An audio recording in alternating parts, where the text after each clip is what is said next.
ईद मिलादुन नबी का जो जुलूस है एक दिन लेट करने की वजह से उसकी कहीं ना कहीं कंट्रोवर्सी भी हुई और पूरे हिंदुस्तान के अंदर ईद मिलादुन नबी का जो जुलूस था वो 18 तारीख को निकला था। हमारे साथ ईद मिलादुन कमेटी के जो सरबराह है, खिलाफत कमेटी के चेयरमैन है, अध्यक्ष है सरफराज आरजू साहब, वो मौजूद है। सरफराज जी, ये बताइए कि खिलाफत हाउस कमेटी ने एक दिन का फैसला क्यों लेट किया? हमारे बिरादरान वतन का एक बहुत बड़ा त्यौहार होता है गणेश चतुर्थी। तो कल उसका विसर्जन का जो दिन था वही हमारे ईद मिलाद का भी दिन था। तो हमारे यहाँ हमारी और उनकी रूट्स जो है वो तकरीबन यकसा हैं। तो इसलिए इतनी बड़ी तादाद में लोगों का सड़कों पर उतरना और दो अलग अलग जुलूसों का निकालना जो है वो मुनासिब नहीं था। हमने शर को रोकने के लिए और किसी किस्म की भी परेशानी से बचने के लिए हमने जो है ये तय किया कि हम अपना जुलूस जो है वो अगले रोज़ निकालेंगे। हमने सरकार से कोई आपको कोई सरकार से आदेश वगैरह था? नहीं, ये बातें हमारे दानिशवरों के, हमारे रहनुमाओं की, हमारे उलमाए कराम की मुश्तरका कोशिशों का नतीजा था। नीति में ये फर्स्ट टाइम एक ऐसा अलायंस बना है जिसमें 64 पार्टीज़ हैं और एक विचार मोहब्बत के ऊपर हम लोग जमा हुए हैं। तो क्या आपको लगता है देश आपको एक्सेप्ट करेगा?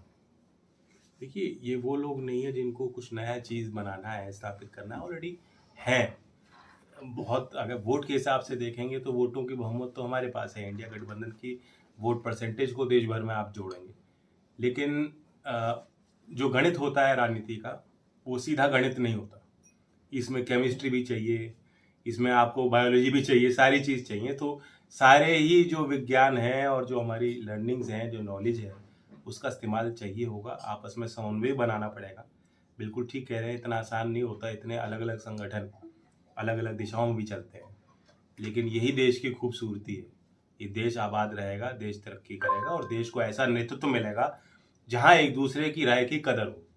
आज एक तरफा सरकार के आगे कोई जनता भी कोई सवाल नहीं पूछ सकती, उन्हें रौंद दिया जाता है। तो जब नेता ही डर रहे हैं तो जनता कहाँ हिम्मत जुटाएगी?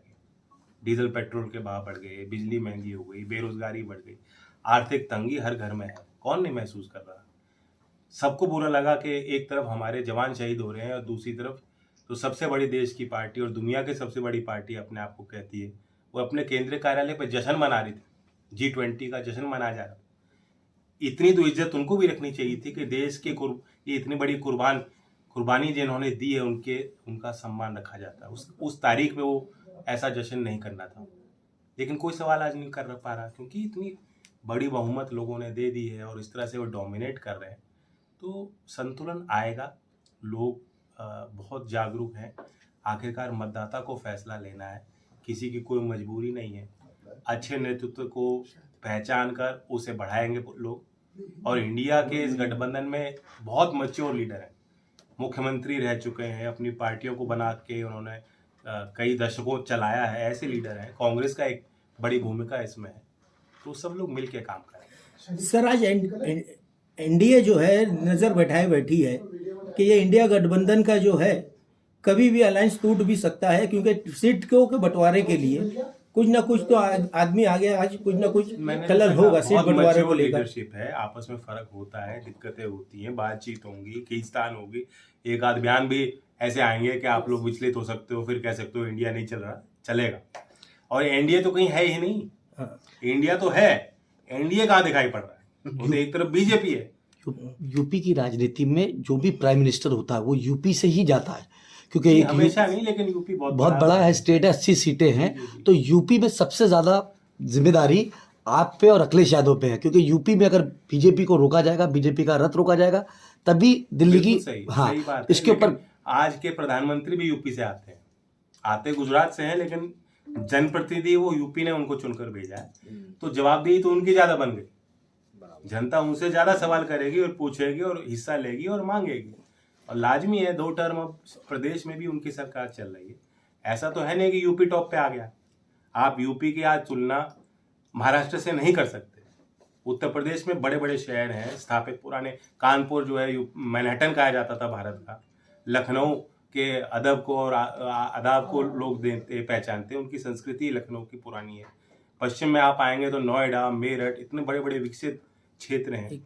लेकिन क्या मुंबई से तुलना करने वाला एक भी कोई शहर बन पाया? तो स्मार्ट शहर नहीं बनाए, हर गरीब को मकान नहीं दिया, किसी किसान की आय दुगनी नहीं की, अग्निवीर योजना लाकर उन्होंने जो एक नौकरी हमारे बच्चों को चाहिए थी वो उनसे छीन ली। तो उत्तर प्रदेश की जनता ये सवाल भी करेगी और इसलिए परिवर्तन होगा।